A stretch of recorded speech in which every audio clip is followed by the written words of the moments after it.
बिस्मिल्लाहिर्रहमानिर्रहीम। अस्सलाम वालेकुम जी। उम्मीद है आप लोग खैरियत से होंगे। हमारा आज का आर्टिकल है इक्वेशन ऑफ मोशंस। बेसिकली ये तीन इक्वेशंस हैं, हम वन बाय वन इनको ड्राइव कर रहे होंगे। तो फर्स्ट इक्वेशन आज हम ड्राइव करते हैं। इक्वेशंस ऑफ मोशन की हमें ज़रूरत क्यों पड़ती है? बेसिकली आपके पास जब ऑब्जेक्ट्स मूव कर रहे होते हैं तो हम मेजरमेंट करना चाह रहे हैं उनकी स्पीड की, उनकी वेलोसिटी की, उनकी एक्सेलरेशन की, उन्होंने कितना डिस्टेंस ट्रैवल किया है, कितना टाइम वो इस चीज़ के लिए ले रहे हैं। तो ये तीन इक्वेशंस जो हैं वो आपको तीन डिफरेंट पैरामीटर्स के बारे में इंफॉर्मेशन दे रहे होते हैं। इनको ड्राइव करने का जो फिजिक्स में मैकेनिज्म है वो सारा का सारा ग्राफिकल है। हम आज स्टार्ट करते हैं फर्स्ट इक्वेशन ऑफ मोशन से। तो आपके पास एक बॉडी है और वो जो बॉडी मूव कर रही है पहले से ही, मतलब मैं ग्राफ बना रहा हूँ, इस ग्राफ में यहाँ पर मैंने स्पीड ली हुई है और यहाँ पर टाइम है।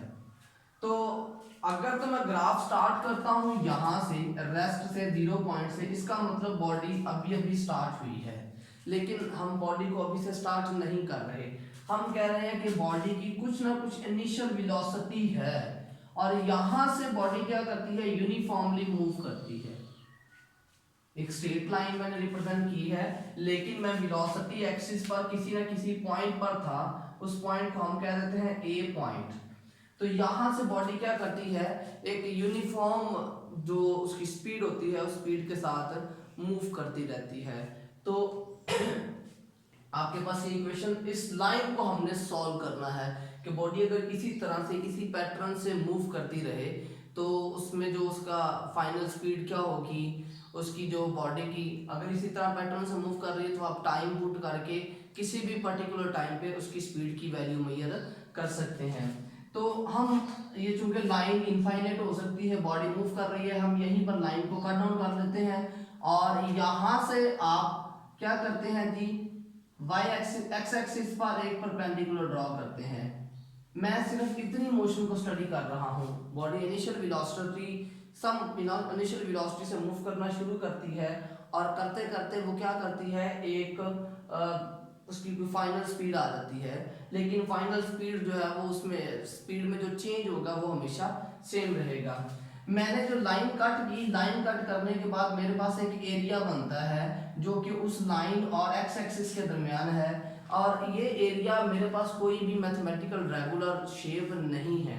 उसके लिए मुझे क्या करना पड़ेगा जी, उसके लिए मैं इसको दो हिस्सों में डिवाइड कर देता हूँ। अब ये दो हिस्सों में डिवाइड करने के बाद मेरे पास क्या आ जाएगा, दो रेगुलर शेप्स बन गई, एक रेक्टेंगल बन गई है और दूसरी मेरे पास ट्रायंगल बन गई है। आप इसको नाम दे देते हैं, दिस इज ओरिजिन, आप इसे ओ लिख देते हैं, अपनी मर्जी से लिख रहे हैं और कोई ऐसी बात नहीं है।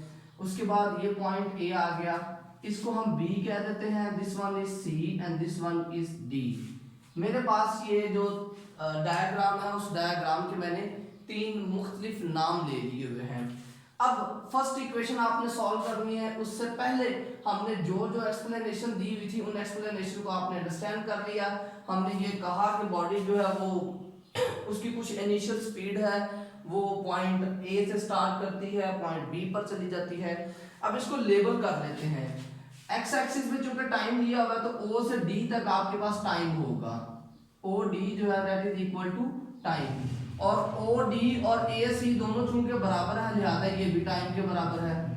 ये जो ओ डी है वो ए सी के बराबर है लिहाजा टाइम के बराबर आ जाएगा।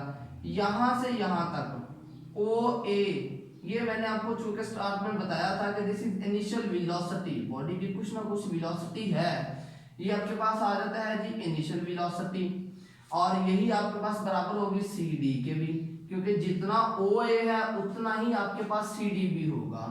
अब बात करते हैं वी एफ की, तो वी एफ अगर आपने निकालनी हो तो वो किस तरह आ जाएगी, यहाँ से ओ से लेकर ये जो डिस्टेंस होगा it will be O F और ये यहाँ पर आपके पास बी डी के बराबर है, तो B D is equal to the V F. ये जो हमें लॉजिकली चीजें नजर आ रही थी वो हमने लिखनी है। अब फर्स्ट इक्वेशन को सॉल्व करते हुए, फर्स्ट इक्वेशंस ऑफ मोशन इसको सॉल्व करने के लिए हम क्या करते हैं जी, नंबर 1 आपके पास आ जाता है taking slope of line A B. हम लाइन ए बी की स्लोप लेते हैं, लाइन ए बी की स्लोप ले लेते हैं, slope is equal to the change in Y over change in X. ये हमने जब ग्राफ वाला पोर्शन पढ़ा था, मैं लिंक में दे भी दूंगा आपको ग्राफ वाला। तो जब आपने ग्राफ वाला पोर्शन पढ़ा था उसमें आपने सीखा था कि जब आप स्लोप लेते हैं तो स्लोप के लिए आपने y में जो चेंज आएगी उसे x में चेंज के से डिवाइड करना होता है। इसी लाइन के y में कितनी चेंज आई है, वो BC चेंज आई है। B C पर था पहले और B पर चला गया है, this is BC change over x में कितनी चेंज आई है, x में O से D पर चला गया तो OD चेंज आपके पास आ गई है। अगर आप देखें तो यहाँ पर BC के लिए हमने कोई टर्म नहीं लिखी हुई। मेरे पास ये अगर लाइन है, इस लाइन में ये B है, ये C है और ये D है। अब मुझे ये पता है कि ये मेरे पास VI के बराबर है और BC मुझे नहीं गिवन, और ये सारा का सारा VF के बराबर है। तो अगर मैं VF में से VI माइनस करूं, this is equal to the BC। ये मैंने खुद से नहीं बनाया, बल्कि मैंने इस लाइन के मुताबिक ये वाला पोर्शन और ये वाला पोर्शन सारा मिलाएं तो VF होता है, जैसा कि हमने पहले बता भी दिया है, दिस इज VF और दिस वन इज VI। अगर इस VF में से VI माइनस करें तो BC की वैल्यू हमारे पास आ जाती है। अब यहां पर लिख लेते हैं slope is equal to the BC। BC आपके पास किसके बराबर है जी, VF minus VI over T। ये जी आपके पास बन गई एक इक्वेशन जिसको आपने सॉल्व किया है। हमें गिवन क्या है जी, given is slope of VT graph gives acceleration. ये बात हमें गिवन है कि अगर हम स्लोप लेते हैं, स्लोप किसकी ले रहे हैं हम, VT ग्राफ, कोई भी वेलोसिटी टाइम ग्राफ होगा, जब आप उसकी स्लोप लेंगे वो आपको एक्सेलरेशन बताएगा। तो स्लोप की तो वैल्यू आपको मिल गई है एक्सेलरेशन के बराबर। अगर ये एक्सेलरेशन के बराबर है तो A will be equal to the VF minus VI over T।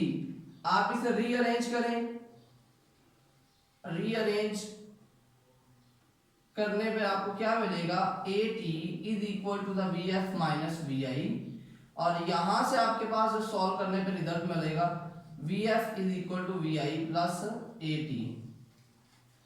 तो स्टूडेंट ये आपके पास एक छोटी सी इक्वेशन बनी है, फर्स्ट इक्वेशन ऑफ मोशन। इससे हमें क्या पता चला, इससे पता ये चला जब फाइनल स्पीड होती है वो इनिशियल स्पीड प्लस स्पीड में कुछ गेन, इसका मतलब ये जो BC वैल्यू है this is equal to the gain in speed, उसकी स्पीड में इंक्रीमेंट कितना आया है और वो AT के बराबर आ जाता है। तो ये हमारे पास फर्स्ट इक्वेशन ऑफ मोशन जो है वो ड्राइव हो जाती है।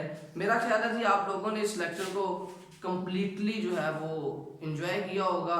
मैं अगले लेक्चर में आपको इक्वेशन और second equation of motion explain करने जा रहा हूं।